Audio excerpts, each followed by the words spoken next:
Charlie Morton with another dominant outing as the Braves finish off a dominant record against the New York Mets this season. Also, our through the league Thursday segment, we'll talk about Ohtani's injury, what that means for his free agency this offseason. All of that on today's episode of Locked On Braves. So let's get into it.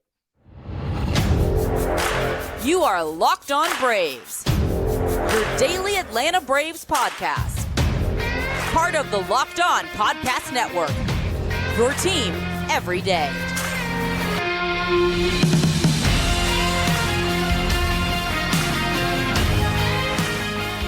Hey, and welcome back to Locked On Braves, part of Locked On Sports Atlanta, where we cover your favorite Atlanta sports teams each and every day. I am your host, Jake Mastriani. Make sure you follow me on Twitter at ShortstopBall. Make sure you check out my written work over at BravesToday.com. Make sure you follow the podcast on Twitter at LockedOn_Braves. Send in any questions, comments, or feedback that you have for the podcast. We'll have our mailbag episode on Friday, so look out for my tweet sometime Thursday. I'll try to get it out a little bit earlier this week. We'll be thinking about the questions for that podcast. Make sure if you're new on YouTube, hit that subscribe button. Up over 6,700 subscribers. Can we get to 7,000 by the postseason? That's our newest goal there. So make sure you hit that subscribe button. If you haven't already, you're watching this video, hit the thumbs up button to help spread the love and support the show. Thank you so much for your support of Locked On Braves. We got a lot of people on the last podcast who let me know they're everydayers. We got Jay Sather, KDSGH99, who listens daily on her runs via Spotify. Great way to listen to the podcast. Braves 1303, Magenta Rainbow, Ryan, Bobbian, Darquez Harrison, Whitdog, CG Fishing, Juan Bravo, and Ramasara something from New York. Apologize, usernames on YouTube aren't always easy to read, but thank you so much for letting me know that you are an everydayer of Locked On Braves. Before we get into today's episodes, I want to let you know this one's brought to you by Bunches. Download the Bunches app today, and when you do, our friends at Bunches have featured the Locked On MLB Bunch in the Discover tab. You can also click the link in the description show notes below to join the Locked On MLB Bunch community today. So a lot of fun there if you want to join the Bunches community there for Locked On MLB. On today's podcast, we'll recap Wednesday's win over the Mets, a 7-0 beatdown of the New York Mets, another series win. Charlie Morton's great outing. He continues his scoreless streak. Offense gets going a little bit. They finish the homestand in a very fine fashion as they get ready for this West Coast trip. And then we'll do our Through the League Thursday segment like we typically do, go through the standings. This week, we'll look at the StatCast leaders, and then got a lot of news around the league to talk about this week, including Ohtani and his big injury news, what that means for his free agency this offseason. So we'll get into all that on today's episode. But let's start, as we typically do, with the game recap. Mentioned a 7-0 win over the New York Mets, another series win for the Atlanta Braves, who had a very good homestand. 7-2 on this homestand, which is great. Get some good vibes going before this really tough, long West Coast trip that the Braves are going to have. Not only is it just anytime you're going out west, it's usually pretty rough, but we're in the dog days of summer here. Their play has been kind of up and down since the All-Star break, because, again, you're in those dog days of summer. You got a big lead. You kind of seen them maybe slip a little bit here after the All-Star break, but you look at the record now, 22-15 post All-Star break. They were 7-8 in July, really scuffled right out of the break, but 15-7 in August. So Braves have started to turn things around. We talked about it while they're going through that stretch. Better to get it out of their system then and then get to playing better baseball going into September. And it looks like the Braves are going to do that, but we'll see how that goes on this West Coast trip. On Wednesday night, it was Charlie Morton, other than the four-man booth and the Hall of Famers plus Jeff Rancourt in the booth, which is a lot of fun. The couple of times they've done it, I've enjoyed it. I know a lot of you don't like John Smoltz as a national broadcaster, but I've loved it when he's called Braves games this year. I think he's very intelligent, especially when he talks about the pitching side of things. So I know he didn't really get to display that in this particular game, but just wanted to mention that because John Smoltz gets a lot of hate from Braves fans on Twitter, but I actually like him in the booth and enjoy listening to him talk about pitching. But that was, another fun game there in the booth with those four guys. But on the field, it was all Charlie Morton in this one. 7 innings, 2 hits, 1 walk, Did hit a batter. That's going to happen. He's almost top 10 all time in hit batters. No earned runs, though. 11 strikeouts and 109 pitches on a very hot night. 39-year-older able to go out 109 pitches. So a very good work from him. Only 4 hard hit balls allowed in this game by Charlie Morton. 19 whiffs on 44 swings. That's a 43% whiff percentage against a Mets team that doesn't typically swing and miss a lot. And then you combine that with 23 called strikes. So a lot of times you'll hear me reference this number after a start. And typically I'm looking for something around 30. Anytime a starting pitcher, throws 100 pitches and they get 30 whiffs plus called strikes, that's a really good game and a really good performance. Charlie Morton got 42 called strikes and whiffs on Wednesday night, just showing you how dominant of a performance it was. We talked about this on the postcast, and really we talked about it last time Charlie Morton started. You're seeing him incorporate the cutter a little bit more, and he's getting better results with that. 7 whiffs on the curveball, 6 on the four seam, but 3 on the cutter and 3 on the changeup as well. So you're seeing him start to go to some of those other pitches a little bit more, and I think that's helping him be a little bit more effective. Now, the fastball command was much better on this night, and when that happens, you're going to get better results on that curveball. Obviously on those other pitches, everything kind of plays off of that, but to be able to go to the cutter and that changeup, but specifically for me, that cutter, to be able to go to that a little bit more when you need to, or maybe you don't have the grip on the curveball, I think that's been really huge for Morton in these last couple of starts. 18 straight scoreless innings now over his last 3 starts for Charlie Morton. Last 2 outings, 21 strikeouts and just 2 walks. So again, this is what Charlie Morton is capable of. It's why, even we've had the inconsistencies with him really the last 2 years. This is why I've maintained he's still my number 3 starter in a postseason, because he is still capable of this type of dominance when he is on his game like he has been here lately. And now you look at his season ERA, it's 3.37. I mean, you'll certainly take that from your 39-year-old number 3 starter. So again, there have been the inconsistencies with Charlie Morton, and I'm not ready to sit here and say that he's past all of that, but certainly the stretch that he's on right now, it reminds you just how good he can be when he is on and he has his pitches working. So hopefully that continues. Hopefully he's figured something out there and he is going to get on a roll here and be more consistent down the stretch as we close out the season and into the postseason.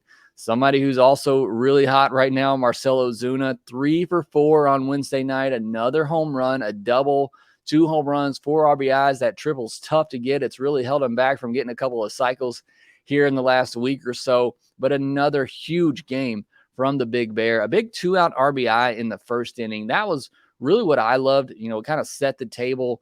You had a couple of hits there by Riley and Olsen in that first inning, but you really just needed one more to get a run in and make it all worth it. And he's able to get it done there in that first inning. I thought that was huge. He had 3 2-out RBI on the night. So anytime you get those 2-out RBIs, it's always huge for your team, and it really hurts the opposing pitcher. In the month of August now, just to update these stats, I know I just talked about them really the last 2 episodes. I think I've mentioned them, but in August now, he's slashing 363, 433, 688 with 6 home runs, 8 doubles, 29 hits. He had 18 hits in all of July. He has 29 hits already in the month of August. So he is certainly on a heater right now. Seems like he's hitting everything. So it's just an incredible zone that Marcell Ozuna is in right now. And the rest of the offense broke out a little bit in this one as well. You had 7 runs on 12 hits and 3 walks, 12 hard hit balls in this game by the Braves. That's probably about on average for them. The Mets only had 6 hard hit balls altogether in this game. I mentioned just 4 off Morton in 7 innings. You had 2 hard hit balls each from Pilar, Ozuna, Michael Harris, Arcia, and Grissom, which is a little interesting because Acuna, Riley, and Olsen all had 2 hits, and neither of them had 2 hard hit balls in this game, but just the way baseball goes sometimes. Good to see Sean Murphy, 111.5 mile per hour single. Good to see him square one up. I mentioned Acuna had 2 hits in this game, but surprisingly didn't have a hard hit ball. You're not going to find too many games where Acuna puts the ball in play that many times and doesn't have a hard hit ball, but did still pick up 2 hits on the night. Mentioned Riley and Olsen didn't exactly sting the ball, but good to see them get a couple of hits in the hit column. Hopefully that'll get them going. Riley also reached on a walk, so hopefully you're seeing him and his plate discipline and his eye get a little bit better here as he's gone through this cold spell over the last week or so. And then RC and Pilar, only ones without hits, but I mentioned both of them had a couple of hard hit balls. Arcia did have a walk. Each of them had a ball put in play that had an expected batting average over 500. So a little bit of tough luck for those two as they were the only two not to get a hit. But you look at Pilar now, he got 2 starts in this series against lefties, and he was 0 for 8 with 4 strikeouts. I mentioned before with Pilar, it's mainly about the defense, but not when you're starting him against lefties. When he's going against lefties, you're really expecting him to produce at the plate, and he has not here really as of late. So we'll see if that changes. I mean, with the way Rosario's swinging right now, kind of hard to take him out of the lineup, and you might as well just let him play against those lefties and see if he can keep it going. But either way, the offense, again, somewhat of a breakout, hopefully getting back to their level of standards as they get ready for this West Coast trip. Next, we'll do our Through the League Thursday segment here. We'll go through the division standings, StatCast league leaders, and then we'll go through our news, which again, we'll talk about Wander Franco, Shohei Ohtani, a lot of news in Major League Baseball this week. We'll discuss all that next. All right, Locked On Braves fans, I have to tell you about a new app called Bunches. Bunches is a new app built just for sports fans where you can chat sports in real time. Click the link in the show notes below to join the app, or go to the Apple App Store and download Bunches right now.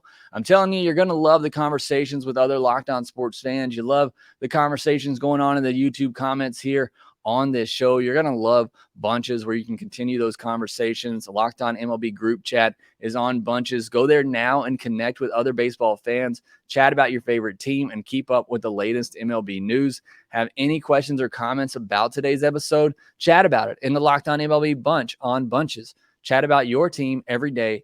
Download the Bunches app today, and when you do, our friends at Bunches have featured the Locked On MLB bunch in the Discover tab. You can also click the link in the description show notes below to join the Locked On MLB bunch community today.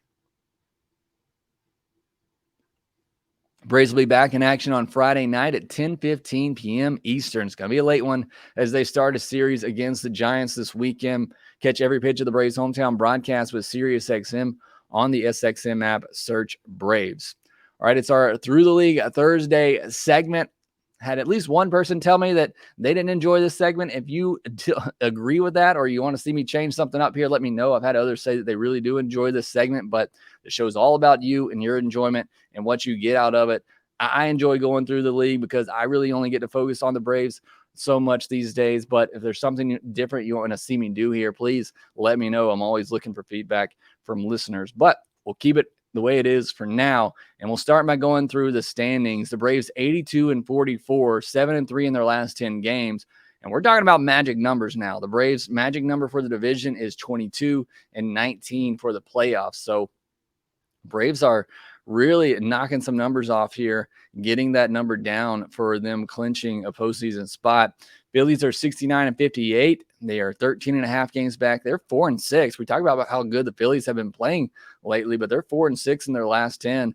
Same for the Marlins. They're 4-6 in their last 10. They're 65-63 on the season, 18 games back of the Braves. Mets are 59-69, 24 games back, even though they are 6-4 in their last 10. And then the Nationals, 58-69, 24.5 games back. They're 7-3 in their last 10 games. And one of the news items from the past week, manager Davey Martinez got a contract extension. I'll be honest, I've never really cared for Davey Martinez as a manager, but way he has this Nats team playing, I really like the moves they made last offseason and kind of start this rebuild. They got some really great prospects in their system right now, particularly in the outfield. So I think the Nats are a team to watch in the next 2 to 3 years. And apparently Davey Martinez is the guy they want to see get them through that rebuild, as he got a contract extension there.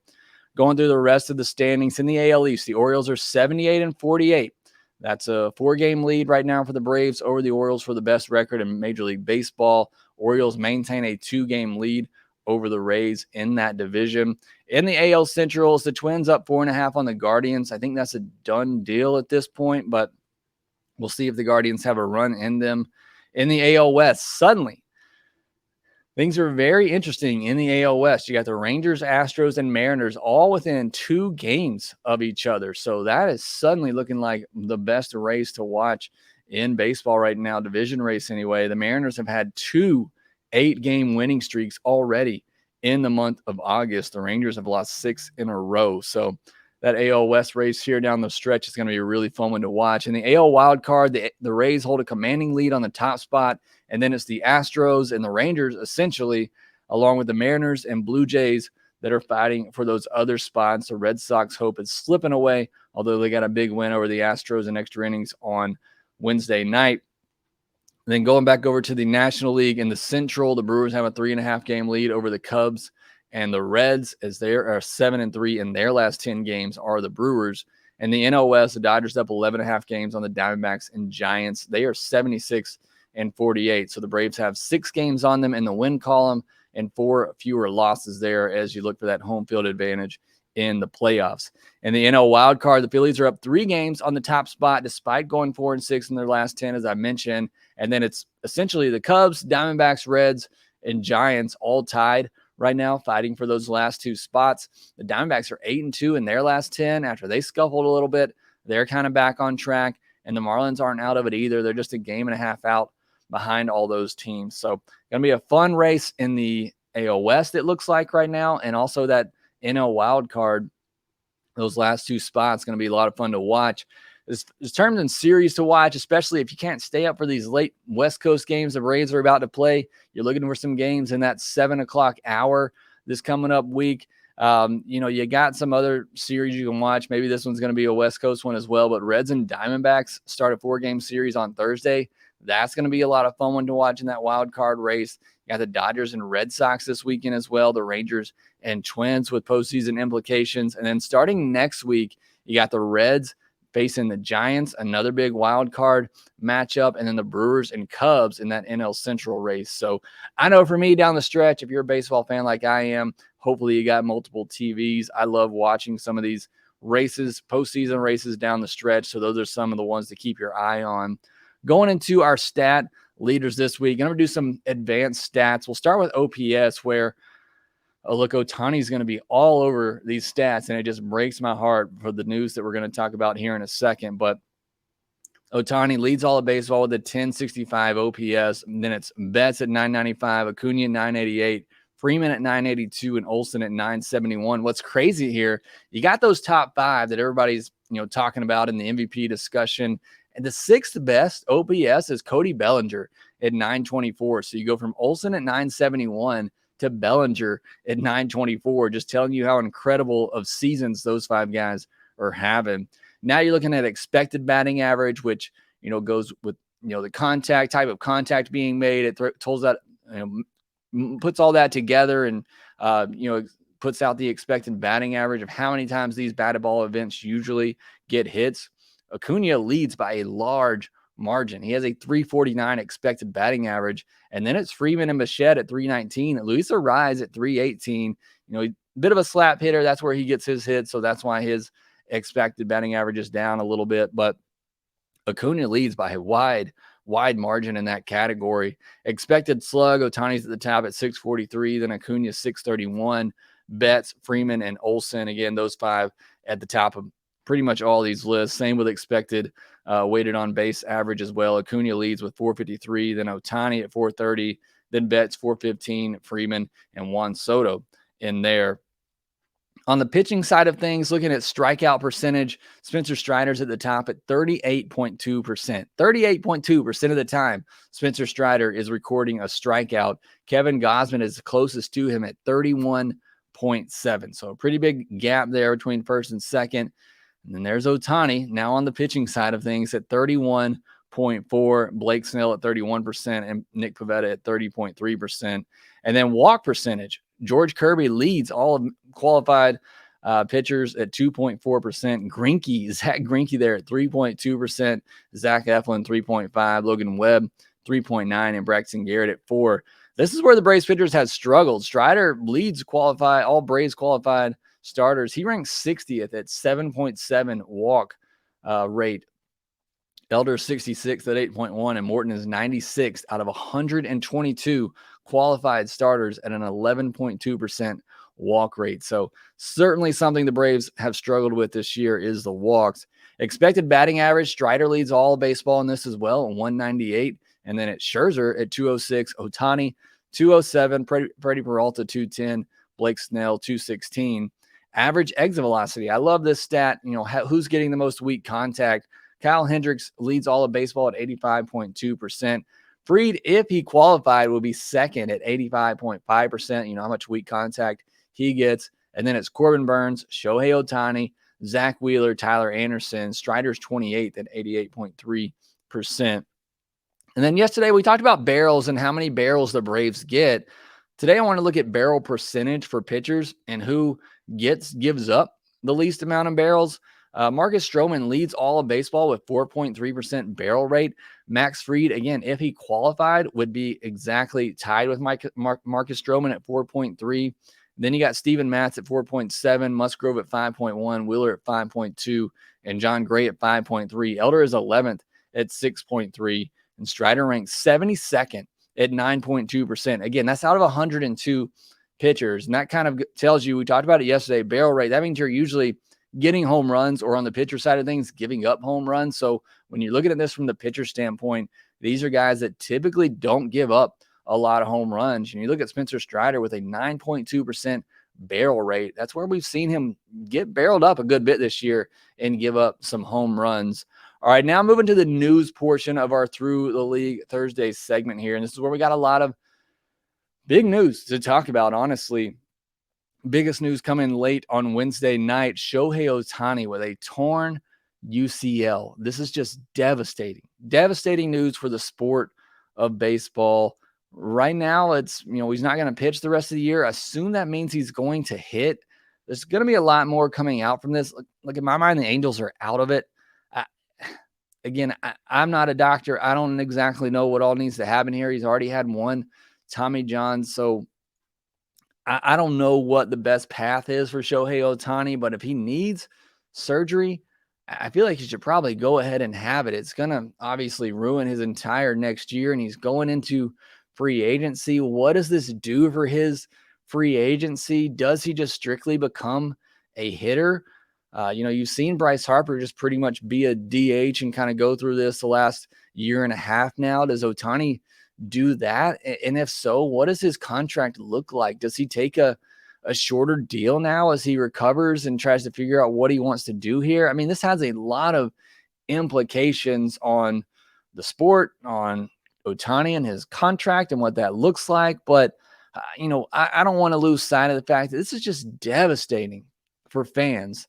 Getting to watch Ohtani, see what he does on a daily basis, both at the plate and on the mound, to see this happen to him, it's really just heartbreaking. I just went through all those stats, both hitting and pitching, and you're seeing him in the top 5, and a lot of those stats on both sides. I mean, this is something we've never seen before, and now I don't know if he's going to get to do it anymore because of this. So it's really just devastating. I hate that for him. Again, just hoping for the best that he's able to get through this and we see that version of Ohtani again, but I honestly don't know if we will. Again, there's still a lot to come out. And I'm sure we'll get better understanding of it in the next couple of days and weeks and into the off season. But just, again, unfortunate is the only word that I can think of to best describe it right now. Unfortunate for Wander Franco, too, in the situation, at least in what situation he put himself in. But Wander Franco right now on administrative leave as they investigate that situation. Again, because of the nature of it and what it is, I don't really want it to discuss it much here, but you can go out. Jeff Passan has an article on ESPN that I think is free to read if you want to go give that a read to catch up on what all's going on there. But right now he is on administrative leave. And I mentioned Davey Martinez, the contract extension with the Nats. Also, the White Sox fired President Kenny Williams and Rick Hahn. That White Sox situation over there is a mess. Whatever is going on over there, they needed a clean house. Thought getting rid of Tony La Russa would help, but apparently not. There are just the issues over there run pretty deep. It's been a badly run organization with the talent they've had coming up in that system right there. For them to not be contenders, it's really just sad. Birmingham Barons are here in Birmingham, so I like watching some of those White Sox players come through, and I cheer for them as they get up to the White Sox. And it's really just been a sad situation to see how all this talent they've had, and they've really just thrown it away. So they're doing somewhat of a reset over there, trying to figure things out. So that's our Through the League Thursday segment. Hopefully you enjoyed it. If you don't, or if you have some other suggestions on ways to kind of spice it up, let me know in the comment section below. But next, we'll give you some news, some updates on Ozzy and Kyle Wright and what's ahead in the week to come. We'll discuss all of that next.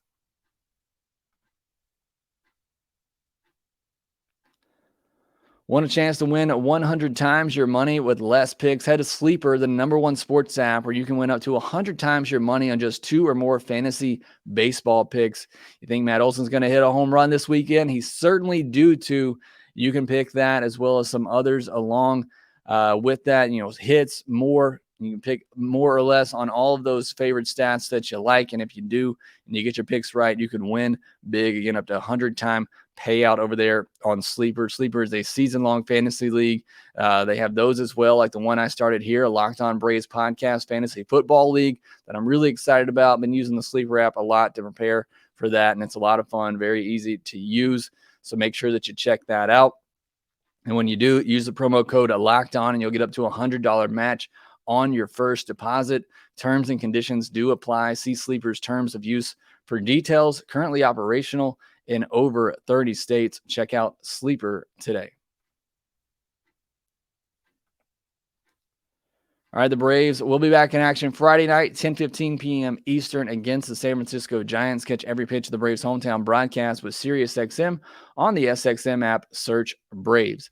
Now, just a little bit of news. Ozzy, he's pretty much been ramped back up to full speed. He could be back on Friday. We'll see what happens and what the move is. I'd imagine Vaughn Grissom's going to be sent back down. So glad he got a start on Wednesday. Got a big 2 RBI triple in that, and a play that DJ Stewart's going to want to quickly erase from his memory. So good to see Vaughn Grissom get a couple of starts here this past series, get some hits. Good for him, but he'll probably be going back down here pretty soon with Ozzy ready to return. And Kyle Wright has a rehab start on Thursday. So off day for the Braves. So if you can, see if you can watch that start with Rome. Can't imagine he's going to throw more than 30, 35 pitches. So probably won't be a very long one, but it'd be good to see Kyle Wright back on the mound. Now, the Braves, as I mentioned, have the off day on Thursday, and then a wicked 10-game road trip starts in San Francisco, goes to Colorado, and then 4 against the Dodgers. So going to be a tough road trip here, but then once this road trip's over, all kind of, I don't want to say downhill from there, but then you're kind of getting into September, or you are into September. You got a little bit easier schedule, and everything's back on the west or on the East Coast and Central Time Zone. So get through this, and then it's kind of smooth sailing the rest of the way as you just kind of get geared up for the postseason. It's a great spot that the Braves are in right now, but certainly this road trip going to be a tough one, but hopefully some cooler weather. It has been extremely hot here in the deep south, so hopefully they'll get some better weather out there. Again, it'll be the Braves and the Giants starting a 3-game series in San Francisco on Friday night at 10:15 p.m. Eastern. Spencer Strider will be on the mound for the Braves. Not sure who's going to be on the mound for the Giants just yet, as the Giants are trying to secure one of those wild card spots. Catch every pitch of the Braves hometown broadcast with SiriusXM on the SXM app. Search Braves. That will do it for this episode of the Locked On Braves. Thanks so much for making us your first listen of each and every day. Make sure you follow the podcast on Twitter at LockedOn_Braves. Follow me at ShortstopBall. Also, make sure that you rate, review, and subscribe to the Locked On Braves podcast wherever you get your podcast, and we will talk to you next time.